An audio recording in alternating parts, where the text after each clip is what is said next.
18 মাস ক্ষমতায় থাকা অন্তর্বর্তী সরকারের জারি করা 133টি অধ্যাদেশের অধিকাংশ যাচাই বাছাই শেষে আগামী 2 এপ্রিল সংসদে উত্থাপিত হতে যাচ্ছে।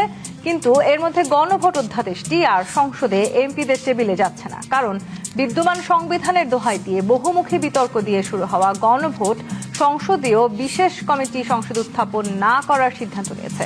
এটি দেখুন, একটু আগে ভাই ওনার নাম হচ্ছেন অ্যাডভোকেট আতিকুর রহমান, জামাত ইসলামের নেতা নাকি, উনি একটু আগে বললেন যে রাজনৈতিক দল মানে চরিত্র বদলায় না। আসলে জামায়াতের চরিত্র যেটা কি তারা কে বদলিয়েছে?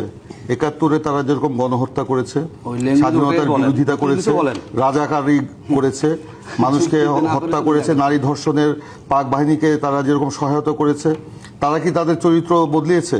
তারা তো আজকে তারা সংবিধানই মানে না, বাংলাদেশের অস্তিত্বই মানে না। তারা তখন যে অপকর্ম করেছে, তারা কি জনগণের কাছে ক্ষমা চেয়েছে এ পর্যন্ত?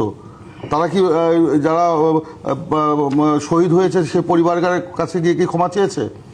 ক্ষমা চেয়েছে। সেই জন্য তো এই যে যখন যে শহীদ মিনারের স্মৃতিসৌধে যায়, জামাতের নেতা বলে যে আমরা পালন করার জন্য এখানে এসেছি, জাস্ট কি বলে না কি শিষ্টাচার পালন, রাষ্ট্রীয় আচার পালন করার জন্য, মন থেকে শ্রদ্ধা জানানোর জন্য না। এখান থেকে তো প্রমাণিত হয়। আজকে একটু আগে উনি বললেন যে জুলাই সনদকে অন্তহীন প্রতারণা বলেছেন সালাউদ্দিন সাহেব, অসত্য, মিথ্যা, বানোয়াট, ভিত্তিহীন। মিথ্যা কথা বলা ছাড়েন নাই। হ্যাঁ, আসেন মিস্টার অ্যাডভোকেট সাহেব। উনি বলেছেন কি? উনি বলেছেন জুলাই সনদ বাস্তবায়ন আদেশ অন্তহীন প্রতারণার দলিল, জাতীয় প্রতারণা এই আদেশ। কিন্তু জুলাই সনদকে আমরা অক্ষরে অক্ষরে বাস্তবায়ন করব। জুলাই সনদের প্রতিটি অক্ষর আমরা হৃদয়ে ধারণ করি, যেটা আমরা জনগণের সামনে প্রধান উপদেষ্টার নেতৃত্বে স্বাক্ষর করেছি, সেটাকে আমরা ধারণ করি। নো, আমরা যেটা নোট অফ ডিসেন্ট দিয়েছি সেটা সহ সেটা উঠিয়ে দিয়ে এই কি বলে এই আদেশ দিয়ে আমাদের সাথে প্রতারণা করা হয়েছে, বিএনপির সাথে। বিএনপি একটা লার্জেস্ট পার্টি।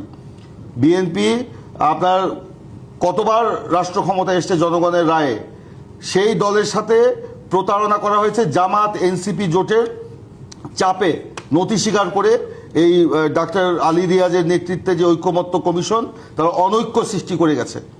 এবং সেটা আমরা বলেছি, ইনি একটু আগে বললেন জুলাই সনদ অন্তহীন প্রতারণার দলিল, এটা নাকি সালাউদ্দিন সাহেব বলেছেন। নো, আমি এক অহংকারী। কাকে বলছেন? যিনি এই স্বৈরাচারের বিরুদ্ধে আন্দোলন করতে গিয়ে কত দিন কত বছর গুম থেকে আপনার তাকে পাওয়া গিয়েছিল আপনার সেই সিলনে। জামায়াত এটিও বলেছেন যদি